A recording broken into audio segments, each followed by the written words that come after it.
Hello મિત્રો, આજના વિડીયોમાં દરેકનું સ્વાગત છે. આજના વિડીયોમાં આમ જોવા જઈએ તો આપણે કોઈ સ્ક્રિપ્ટની કે એવી કોઈ ચર્ચા નથી કરવાના, પણ જે આપણા સબસ્ક્રાઈબર મિત્રોની કેટલીક કોમેન્ટ છે, કેટલાક સ્ટોક વિશે એમને માર્ગદર્શનની જે વાત હતી એની થોડી ઘણી ચર્ચા કરીશું. અને પછી જે આપણે આગળના વિડીયોમાં કોઈ સ્ક્રિપ્ટની ચર્ચા કરી હતી એમાં કોઈ અપડેટ હોય તો એ અપડેટ જોઈશું. પણ આગળ વધીએ તે પહેલાં ચેનલમાં જે ડિસ્ક્લેમર છે એ ખાસ જોઈ લેવું કે આપણે કોઈ અહીંયા ટિપ્સ માટે કે લેવા વેચવાની સલાહ માટે આ વિડીયો નથી બનાવતા, ફક્ત અભ્યાસના હેતુ માટે છે. તો પહેલો એક ક્વેશ્ચન જે હતો હસમુખભાઈનો હતો. એમને IFCI વિશે થોડી માહિતી જોતી હતી, એમના વિશે ડિટેલમાં જોતું હતું.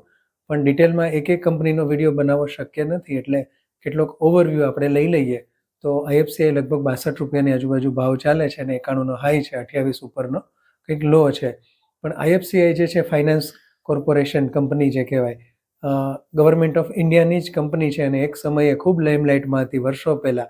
એનો ઇસ્યુ જે હતો એ અમે ભરેલો અને એમાં થોડું ઘણું કામ કરેલું. પણ ત્યાર પછીથી કંપનીને NPA જે છે ખૂબ વધી ગયો હતો, એની બેડ લોન્સ જે છે ખૂબ ખરાબ હતી, પરફોર્મન્સ ખૂબ ખરાબ થઈ ગયું હતું અને એક સમયે તો 30 રૂપિયા કે 20 રૂપિયાની આજુબાજુ હતો. અને જ્યારે ઇસ્યુ આવ્યો એના પછી પણ અમુક એવો સમય કંપનીનો આવ્યો હતો કે ઘણા સમય સુધી, ઘણા વર્ષો સુધી રિટર્ન નથી આપ્યું. એટલે આમ જોવા જઈએ તો છેલ્લે જેમણે લીધો હોય, દાખલા તરીકે લગભગ 8-10 મહિના કે 12 મહિના પહેલાં 30 રૂપિયા 32 રૂપિયાની આજુબાજુ હતો, એમને મલ્ટીબેગર રિટર્ન આપ્યું કહેવાય, એમના પૈસા ડબલ કર્યા. બાકી રોકાણકારોને કોઈ ખાસ આ કંપનીએ એટલું બધું કંઈ પ્રોફિટ નથી કરાવ્યો. હા, કદાચ કોઈએ નીચેના ભાવમાં સાવ ઓછા ભાવે લીધો હોય તો વસ્તુ જુદી છે, કારણ કે આ કંપનીનો અત્યારે પણ P રેશિયો જે છે 112નો છે. જો કે છેલ્લા કેટલાક સમયથી કંપની ઊભી થાય છે અને પરફોર્મન્સ એને ફાઇનાન્શિયલ્સ રિઝલ્ટમાં સુધારો થતો દેખાય છે. ઇવન જે કહેવાય કે એમનું ટર્નઓવર જે છે, ફાઇનાન્સિંગ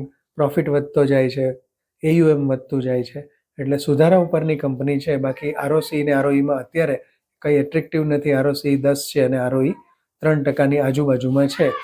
અને ખાસ તો આમ જોવા જઈએ તો કંપનીના કેટલાક બિઝનેસનો પ્રોફિટ માર્જિન હાઈ છે, એટલે ઓવરઓલ ઓપરેટિંગ પ્રોફિટ માર્જિન કંપનીનો લગભગ 40%થી 45%ની વચ્ચે આવે છે. FIIનો થોડો ઘણો હિસ્સો છે 2%ની ઉપરનો, એ સ્ટેબલ છે.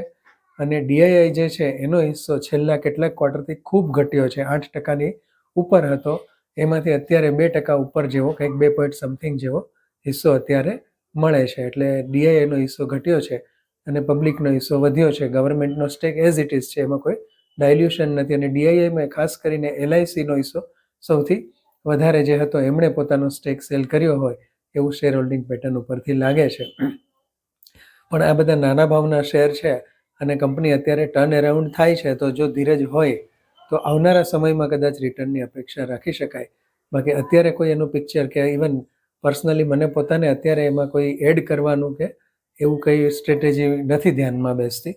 છતાં પણ તમે તમારો નિર્ણય ફાઇનાન્શિયલ એડવાઇઝરની સલાહ લઈને લઈ શકો છો. પણ ઓવરવ્યૂ આ રીતનો આવે છે. અને હસમુખભાઈનો ખૂબ ખૂબ ધન્યવાદ આ પ્રશ્ન માટે.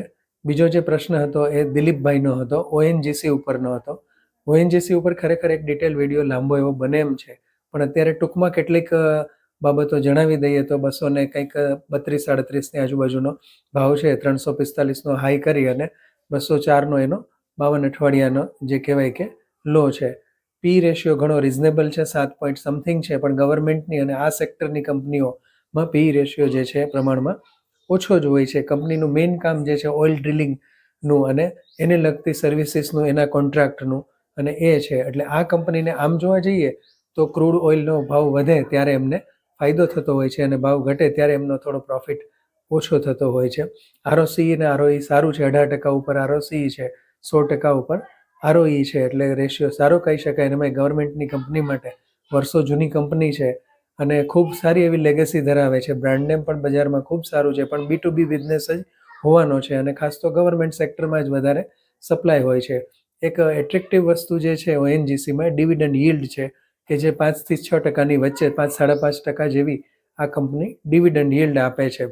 અને બીજું કે આ કંપનીમાં IOC અને GAIL આ બંને કંપની પણ કેટલોક હિસ્સો ધરાવે છે.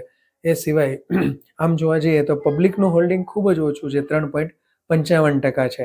પણ ગવર્મેન્ટ સેક્ટરની કંપની છે એટલે પોલિસી ગવર્મેન્ટની જે છે એને એફેક્ટ કરતી હોય. પાછી ઓઇલ એન્ડ નેચરલ ગેસ સેક્ટરની કંપની છે એટલે ફ્લક્ચ્યુએશન્સ પણ ઘણા બધા આવતા હોય છે કંઈક ને કંઈક ફેરફારોમાં, એટલે થોડી ઘણી સાયક્લિકલિટી પણ કંપનીને અસર કરતી હોય. બાકી પબ્લિક હોલ્ડિંગ આટલું ઓછું હોય એટલે બાકીનું બધું સ્ટ્રોંગ હેન્ડ્સમાં છે કંપનીના સ્ટોક. FIDIનો હિસ્સો સારા એવા પ્રમાણમાં છે. પ્રેસિડેન્ટ ઓફ ઇન્ડિયા એટલે ગવર્મેન્ટનો હિસ્સો પણ સારો છે. એટલે ONGC જે છે એમાં થોડી ઘણી પોઝિટિવિટી કહી શકાય અને એ પણ લાંબા ગાળે રિટર્ન સારું આપે એવો સ્ટોક કહી શકાય. પણ જ્યારે બજાર ઘટે છે ત્યારે આ પ્રકારના શેરો જે છે એમાં કરેક્શન પણ ખૂબ જોવા મળે છે. કારણ કે હજી થોડાક સમય પહેલાં જ લગભગ આપણે ONGC 60-70 રૂપિયા કે 80 રૂપિયાની આજુબાજુ કે 120 રૂપિયા સુધી પણ જોયો હતો. એટલે મિત્રો આ થઈ ONGCની વાત. કોઈ પણ લેવા કે વેચવાની સલાહ નથી. તમે આના ઉપરથી તમારો પોતાનો વ્યૂ કે પોતાનું કંઈક મંતવ્ય બનાવો એ રીતની વસ્તુ છે. મને કોઈ સ્પેસિફિક ક્વેશ્ચન પૂછો તો એનો જવાબ મળી શકે છે. બાકી આ વસ્તુ લેવાય કે વેચાય એનો કોઈ આપણે રેકમેન્ડેશન નથી કરતા હોતા. હા, પર્સનલી મને શું લાગે છે એ તમે થોડુંક મારા ઉપરથી, મારા જે કંઈ અહીંયા હું વિચારો કહું છું એના ઉપરથી તમે ડિસિઝન મેકિંગ તમારું પોતાનું બનાવી શકો છો. બીજો એક પ્રશ્ન રાજેશભાઈનો હતો બેટરી રિસાયકલિંગ માટેની કંપનીઓનો. તો મિત્રો, બેટરી રિસાયકલિંગ માટે ઘણી ઇન્ટરેસ્ટિંગ કંપનીઓ છે, પણ હજી આમ આપણને કન્વિક્શન આવે કે અત્યારે એમાં રોકાણ કરવાનું શરૂ કરી શકાય કે કેમ. કારણ કે આમ જોવા જઈએ તો ઘણી ફ્રન્ટલાઇનની પણ કંપનીઓ છે, પણ છતાં હજી એમાં નામ બહુ ઓછા છે. તો એનો વિડીયો પણ ટૂંક સમયમાં આવશે. કેટલીક કંપનીઓનો સ્ટડી પૂરો થઈ જશે ત્યાર પછી સંજય પટેલે એક પ્રશ્ન મોહિત ઇન્ડસ્ટ્રીઝ માટેનો પૂછ્યો હતો. તો મોહિત ઇન્ડસ્ટ્રીઝ જે છે 44ની આજુબાજુ ભાવ છે, 54નો હાઈ અને 17નો લો છે. અને કંપનીનું ખાસ કહેવાય કે ROC ROE નથી, કારણ કે આમ લોસ મેકિંગ અથવા તો નેગ્લિજિબલ પ્રોફિટ કરતી હોય એવી કંપની છે. ફાઇનાન્શિયલી કંપની કોઈ રીતે સદ્ધર કે કોઈ સારું ઓપરેટિંગ પ્રોફિટ કરતી હોય એવું દેખાતું નથી ક્યાંય કંપનીનું વર્કિંગ કે એવું પણ અત્યારે કંઈ નથી. એક પોઝિટિવ વસ્તુ જે દેખાણી એની બુક વેલ્યુ 192 રૂપિયા છે. એટલે કંપની પાસે રિઝર્વ સારું એવું કદાચ પડ્યું હોય, પણ સામે ડેપ્ટ જે છે એ પણ લાયબિલિટીઝ હોય એ રીતની, તો પછી રિઝર્વ જે છે એનો પણ મતલબ નથી. એટલે મોહિત ઇન્ડસ્ટ્રીઝમાં મને કોઈ ખાસ પોઝિટિવ વસ્તુ નથી જોવા મળી. પણ તેમ છતાં ભાવ આટલો ઉપર છે એટલે કદાચ કોઈક સમાચાર આવે, ન્યૂઝ બેઝ આવે અથવા કંપનીમાં ટર્ન અરાઉન્ડ થતું દેખાય, દર 3 મહિને એના રિઝલ્ટ જે આવે એના ઉપર વોચ રાખી અને એ રીતે કંઈ દેખાતું હોય અથવા તો પોતાની પાસે કંઈક એવી કોઈ ઇન્સાઇટ હોય તો આ માટે વિચારી શકે છે. કોઈ પણ લેવા કે વેચવાની આમાં પણ સલાહ નથી. અને સંજય પટેલનો પણ ધન્યવાદ. બીજા એક આપણા સબસ્ક્રાઈબર પટેલ રતિલાલ કે જેમણે સુમિત ઇન્ડસ્ટ્રીઝ વિશે પૂછ્યું હતું, તો સુમિત ઇન્ડસ્ટ્રીઝનો હોલ્ડિંગ કંપનીના પાર્ટ 2 વિડીયોમાં ડિસ્કશન આપણે કરેલું છે. બીજા પણ કેટલાક સબસ્ક્રાઈબર જે છે આપણા કે જે રેગ્યુલર વિડીયો આવે એટલે તરત જોતા હોય છે, ક્યારેક કોમેન્ટ કરતા હોય છે, લાઈક કરતા હોય છે. એમાં કેટલાક નામ જે છે બીબી પટની છે, એક ડાયનેમિક કઝિન કરીને છે, હેમંતભાઈ ત્રિવેદી જે છે, હેમંતભાઈ ત્રિવેદી એ લગભગ બધા વિડીયો જુએ છે અને ખૂબ આપણા ગુણીજન એવા સબસ્ક્રાઈબર છે, તો એમનો ધન્યવાદ. વિષ્ણુભાઈ ડાભી છે જે આપણા જૂના સબસ્ક્રાઈબર છે, એમનો પણ ખૂબ ખૂબ ધન્યવાદ. અને મિત્રો, હવે વાત કરીએ આપણા વિડીયોમાં જૂના જે કોઈ સ્ટોકનું ડિસ્કશન કર્યું હતું એમાંથી જે કોઈ કરેક્શનમાં CG power, ion exchange, even Cello World, આ બધી કંપનીઓ થોડી ઘણી ઘટાડાના ભાવે મળે છે. ભલે એટલું બધું કંઈ ખાસ ઘટ્યું નથી.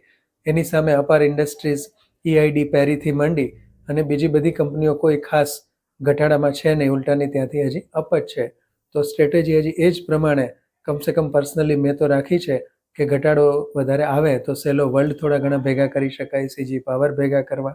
અને આ જ રીતે આયન એક્સચેન્જ ખાસ સિગ્નિફિકન્ટ ઘટાડો નથી આવતો. એ સિવાય અનુપ એન્જિનિયરિંગમાં પણ વોચ રાખી છે કે જો એમાં થોડું કરેક્શન આવે તો આ પણ સ્ક્રિપ્ટને હું પર્સનલી મારા પોર્ટફોલિયોમાં એનું એલોકેશન વધારવાનો વિચાર કરું છું.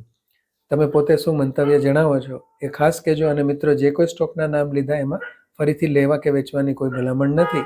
તમારા ફાઇનાન્શિયલ એડવાઇઝરની સલાહ લઈને એ નિર્ણય કરશો. વધુને વધુ મિત્રોને આ ચેનલમાં જોડવા માટે દરેકને અપીલ છે. લાઇક કરશો અને વિડીયોને સબસ્ક્રાઈબ કરશો.